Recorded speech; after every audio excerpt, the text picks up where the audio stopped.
სახელმწიფო შესყიდვები ახლებურად დარეგულირდება. მთავრობის გადაწყვეტილების მიზანი მეტი გამჭვირვალობა, კონტროლის დამატებითი მექანიზმების შექმნა და ტენდერების გამოცხადებისას არაკეთილ სინდისიერი გარიგებების გამორიცხვა.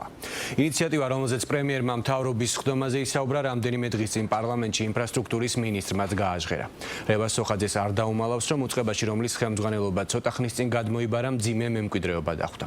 მთავარ გამოწვევად მინისტრმა პრობლემური ტენდერები, პროექტების შესრულების დაბალი ხარისხი და ვადა ცილება დაასახელა. მომავალში კი მსგავსი ფაქტების გამოსარიცხად ძირეული ცვლილებებიც დაანონსა.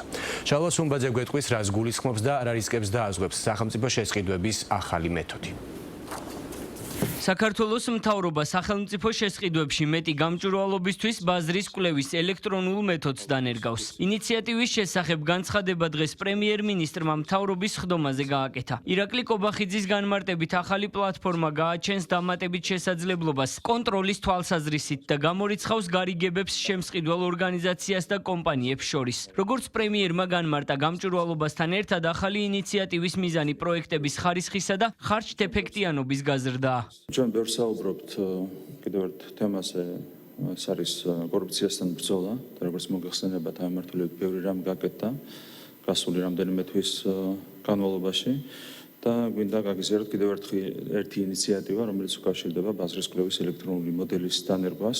ეს არის ძალიან მნიშვნელოვანი ინიციატივა, რომელიც გამორიცხავს გარიგებებს შემსყიდველ ორგანიზაციასა და შესაბამის კომპანიებს შორის. ყველაფერი იქნება სრულად გამჭვირვალე, შესაბამისად უზრუნველყოფილი იქნება სრულად სამართლიანი კონკურენცია, მთლიანად იქნება დაზღვეული შესაბამისი გარიგებები.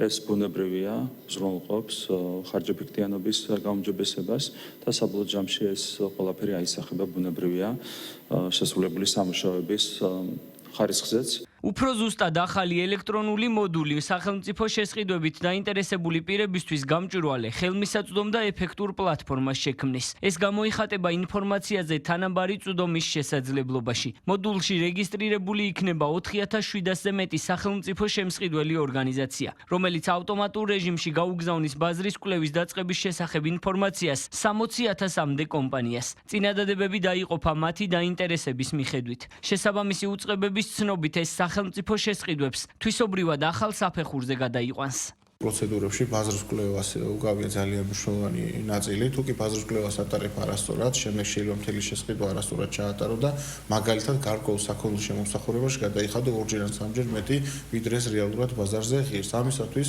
შესყიდვების სააგენტოსა და მთავრობის ადმინისტრაციის თანამშრომლობით შექმნილი იქნება ბაზრის კვლევის ახალი ელექტრონული მოდული, MRS მოდული, რომელიც ფაქტობრივად გამორიცხავს ნებისმიერ კორუფციულ რისკს ბაზრის კვლევის ეტაპზე. ბაზრის კვლევის სწორად ჩატარება არის სახელმწიფო შესყიდვის დაგეგმილი ტენდერის სწორად და ხარჯეფექტიანად ჩატარების აუცილებელი საფუძველი. აღსანიშნავია, რომ მთავრობა გეგმავს თვისობრივად შეცვალოს სახელმწიფო შესყიდვების პროცესი. მათი ინფორმაციით გაჩნდება ახალი ორგანო, რომელიც როგორც კონსოლიდირებულ, ასევე ინდივიდუალურ ტენდერებზე იქნება პასუხისმგებელი. საქართველოს მთავრობა ახორციელებს მნიშვნელოვან რეფორმებს სახელმწიფო შესყიდვების მიმართულებით. შესაბამისად იქნება სახელმწიფო შესყიდვების ორგანო, რომელიც განახორციელებს როგორც კონსოლიდირებულად ტენდერებს, ასევე ინდივიდუალურ შემთხვევებში. დაახლოებით წლის განმავლობაში 2 მილიარდ ლარამდე შესყიდვას განახორციელებს აღნიშნული ორგანო, რომელიც ასევე დაკომპლექტებული იქნება შესაბამისი კომპეტენციის მქონე პირებით. შემსწავლელ ორგანიზაციებს როგორც სამინისტროების სიპები, ასე შემდეგ, განესაზღვრებათ მარჟები, რომლის ქვევითაც ისინი იყიდიან, ხოლო ამის ზევით უკვე პასუხისმგებელი იქნება კონკრეტულად ეს უწყება, რაც ეს უწყება ასევე დაკომპლექტებული იქნება ძალიან სერიოზული პროფესიონალი კადრებით, რომელთა აუცილებელი შერჩევის კრიტერიუმი იქნება რასაკვირველია წესიერება და კეთილსინდისიერება.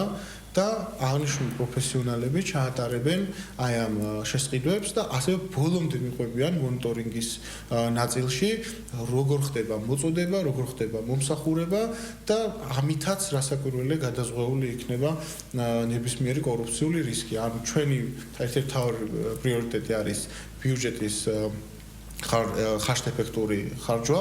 შესყიდვების პროცესის ახალი მოდელის შესაქმნელად სამთავრობო გუნდი საკანონმდებლო ორგანოსთან ითანამშრომლებს. მიზანი საკანონმდებლო დონეზე საჭირო ცვლილებების დროული განხორციელებაა, რათა მოდული მაქსიმალურად მოკლე დროში ამოქმედდეს. საზოგადოებისთვის არ ახალია ჩვენი ამბიცია, რომ რეალურად ჩვენი ქვეყანა მსოფლიოს სამეულში იყოს კორუფციის ნაკლებობით. ყველამ კარგად ვიცით, რომ დღევანდელ მსოფლიოში ყველა ქვეყნისთვის გამოწვევა კორუფცია. ასე რომ თითოეული გადადგმული ნაბიჯი, მათ შორის ეს ინიციატივაც, რომელიც ემსახურება კიდევ უფრო ეფექტიან ბრძოლას და კიდევ უფრო ეფექტიან კონტროლს კორუფციასთან მიმართებით, ექნება სრული მხარდაჭერა.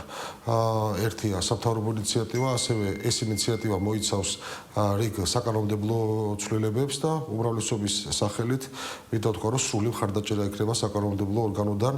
ბაზრის კვლევის ელექტრონული მოდული დამუშავების ეტაპზეა და ის სახელმწიფო შესყიდვების პროცესთან უახლოეს პერიოდში ინტეგრირდება.